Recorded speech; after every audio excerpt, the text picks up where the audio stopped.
Hey, welcome back to the Brew Gnome channel. I'm Mike. And I'm Joey. And today we're going to be going through a 5-gallon batch of Bavarian Hefeweizen from Northern Brewer. So sit back, relax, and we'll show you how it's done.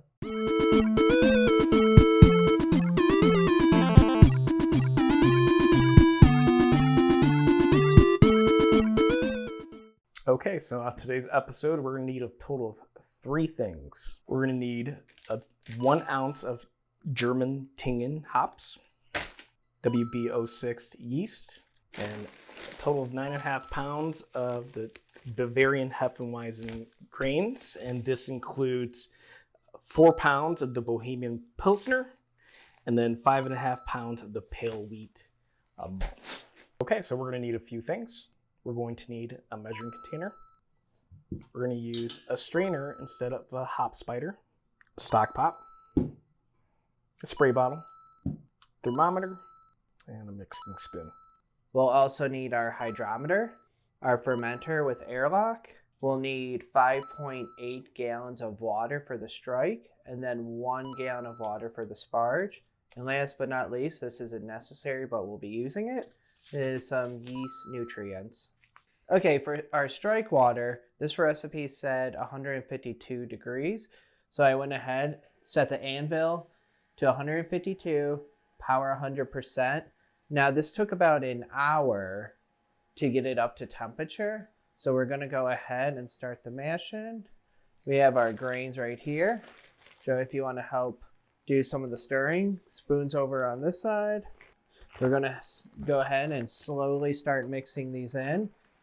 And we're slowly mixing this in because we're trying to prevent a stuck mash. Okay, so we're going to be doing a rest period. So we're going to go ahead and we're going to turn the power down to 50%.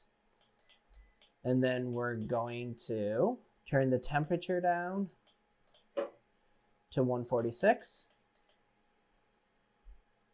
And we're going to let this rest for about 10 minutes. Okay, so now we're going to start the recirculation process. And we're going to set our temperature to 152. And we're also going to set the power between 50 to 80%. It's just a good practice to do, just so that the fan isn't constantly running. And we're going to put our lid here. We already put this here. Put that there. We're going to open the valve. And then we're going to turn on the pump. And we want this to a little bit slower. Okay, so this, the recirculation process is going to go for 1 hour. We're going to stir every 15 minutes. And then 20 minutes left into that hour, we're going to start our sparge water. We're going to put our sparge water on the stove top. It's going to be a total of 1 gallon, and we're going to get that up to a total of 170 degrees.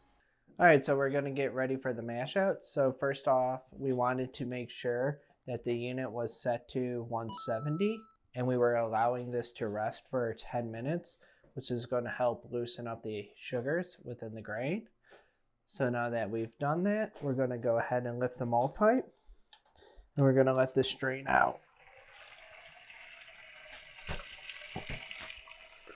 Alrighty. So now that this is starting to drain out, we're going to go ahead and take our sparge water, which is also at 170. You want these both to match.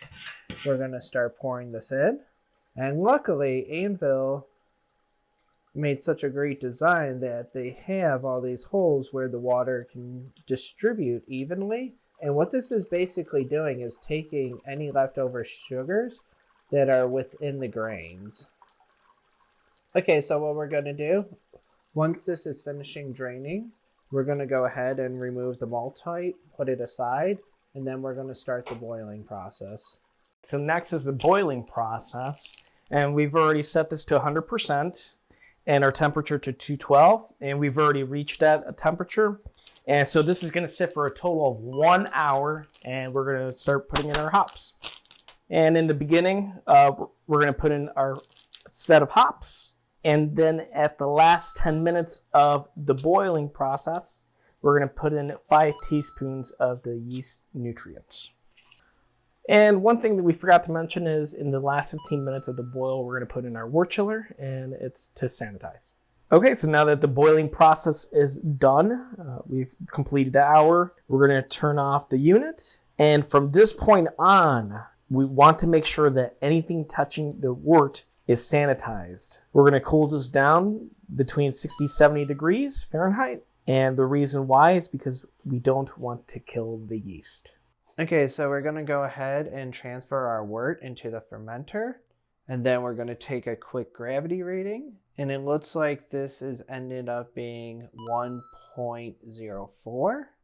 So we're going to mark that down for later. So once we take our final gravity, we'll be able to see what the alcohol level is.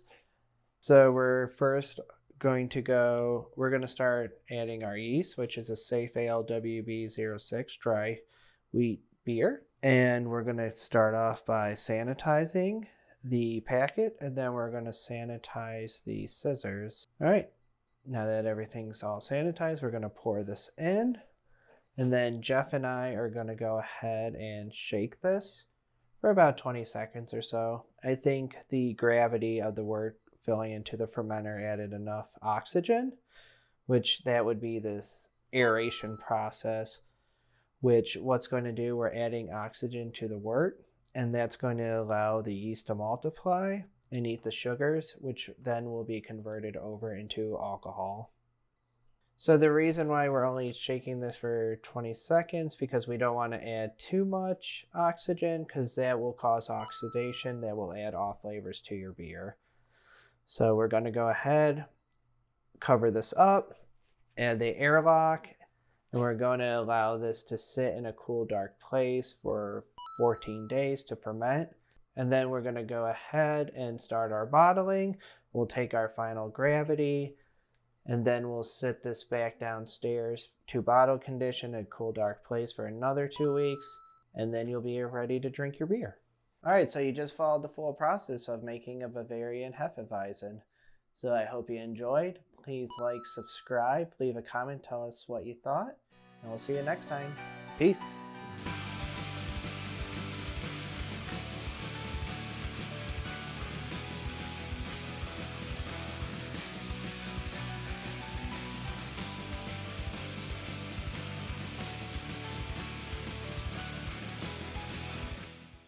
Okay, we're going to need a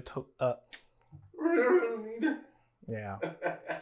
Let's redo that and start again. 1, 2. Me.